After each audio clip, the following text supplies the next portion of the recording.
What's up, friends of the good mood? This is Manni and welcome to a weapon comparison.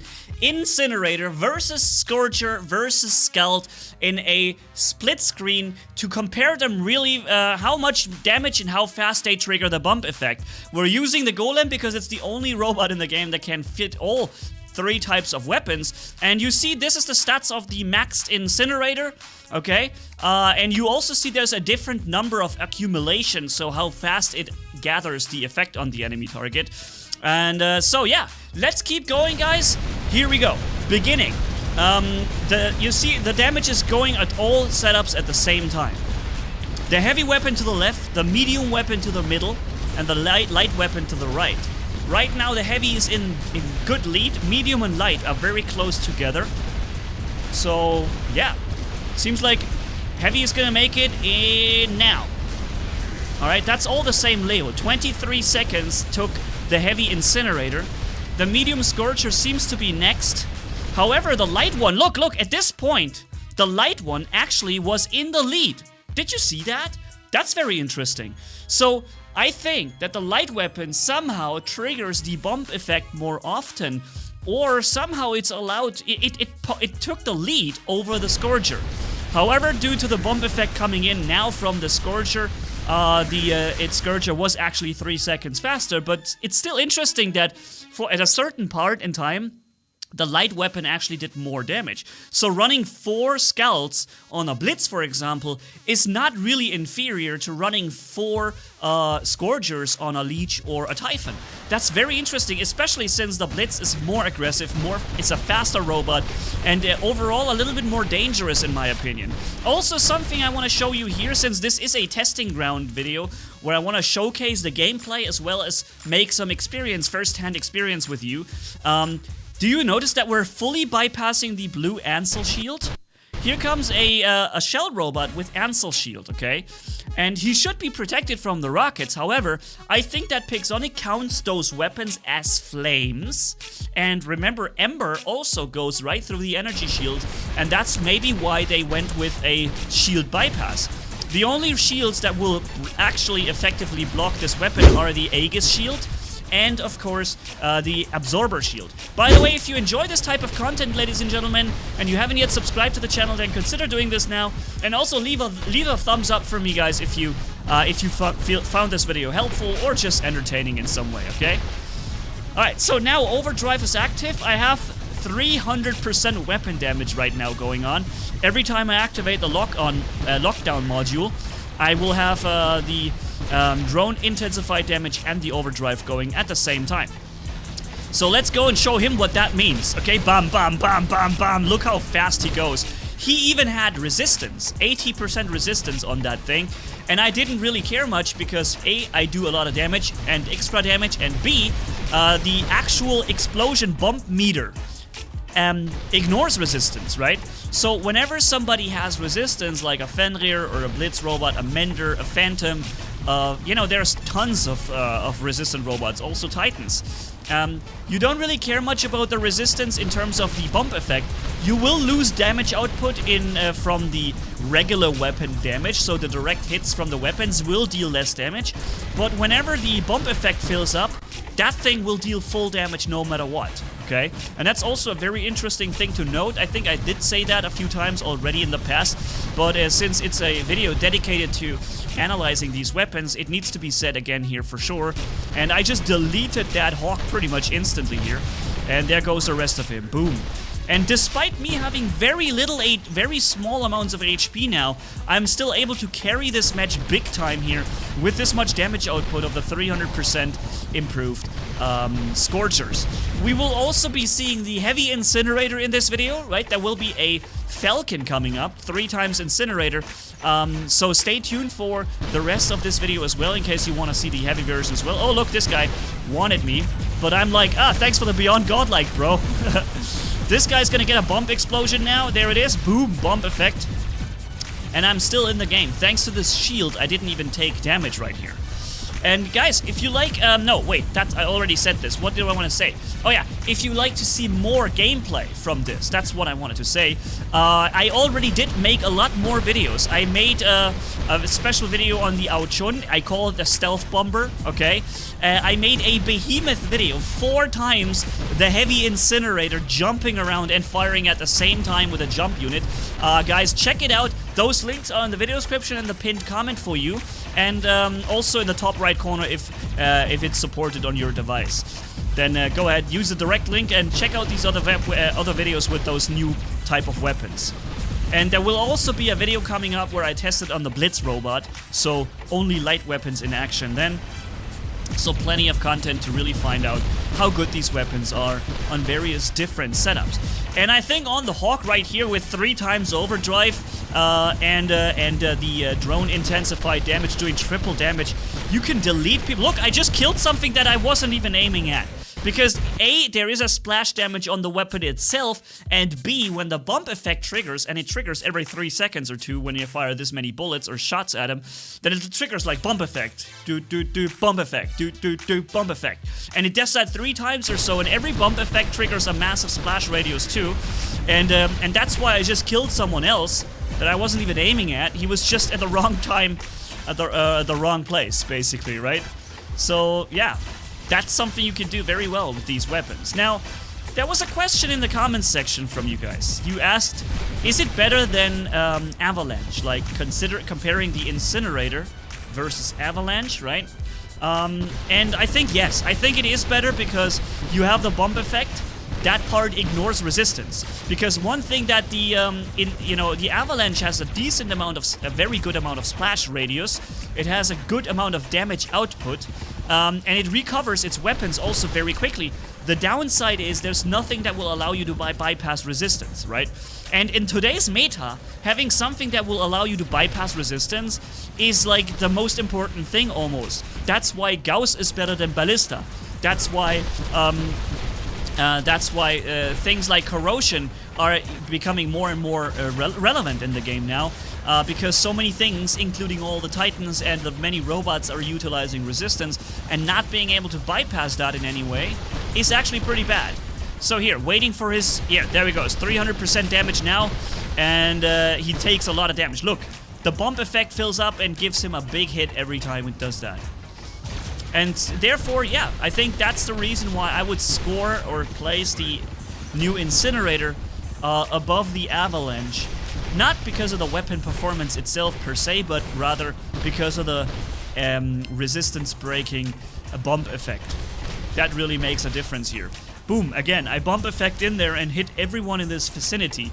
And in case you didn't know, the bump effect actually is very large. It's around the size of a Mender healing circle.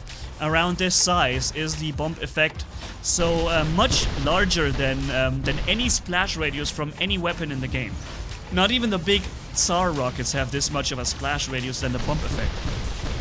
So if people stand close together, man, what you're gonna do then is out of control. Boom. Double kill, and I'm still kicking here, man, with this one Typhon robot. With that one Typhon, I'm still deleting everybody right here. Alright, this guy, bam, bam, bam. Ah, okay, unfortunately he went down, but he's locked. I got him locked, and now I still have my double, triple damage going on. And you see I'm triggering bump effect after bump effect after bump effect, and he just gets killed so fast, man. Unreal. And that at a max range of 500 meters puts these weapons pretty high up on the ranking, I would say. Very usable, very useful to have. Is it better than atomizers? It could also be a question you might ask. Here, I killed a leech despite his leech ability due to the bump effect, right? I did suffer some damage myself as well, but overall he seemed to have suffered more, or at the very least the same amount. And I was the one without the ability in this case. So is it better than Atomizer? I think, depending on the situation, Atomizer doesn't go through physical shields, doesn't have a splash radius, and it doesn't bypass resistance, so there are probably many situations in where the Scorcher, in this case, outperforms the, for example, in killing Hawks in mid-flight, right? Boom! Bump effect killed him in mid-flight despite his resistance. So many things you can do with this weapon that an atomizer would not be able to pull off. But the atomizer never has to reload, and in short range it becomes one of the most powerful brawlers in the game. Of course, after sonic weapons and certain shotguns and, you know. But after all those things, I think the atomizer is one of the next contenders in the list of most powerful damage dealers at short range. Especially due to the fact that it never has a reload. So what do we have here? Okay, we have a Fenrir. I disabled his ability. And I triggered the bump effect a couple of times, but that legendary... No, it's actually not a legendary pilot on it, but that thing is very powerful, man. Wow. Takes quite a while to get this guy destroyed. But we're getting there. Now I only have 2 weapons left. After this entire match, 9 minutes of straight destruction with this one Typhon robot. And now I'm finally down to only 2 weapons. And due to overdrive and the intensified drone damage, I'm still doing more damage than a freshly spawned, you know, Typhon. 4.4 million damage, 1 cap, and 14 kills is the result after this video. Let's jump into the second half, where I promised you to give you guys some gameplay with the Incinerator Falcon. Obviously not a T-Falcon, we're using it as the regular one. Filling up the bump meter here, and that was the last bump. Voosh! Did you see that? I didn't see the actual bump meter fill up because there was another effect coming up, but I just got a double kill, dude. I killed one dude with the last bump and the bump effect, and then I killed the dude under the bridge.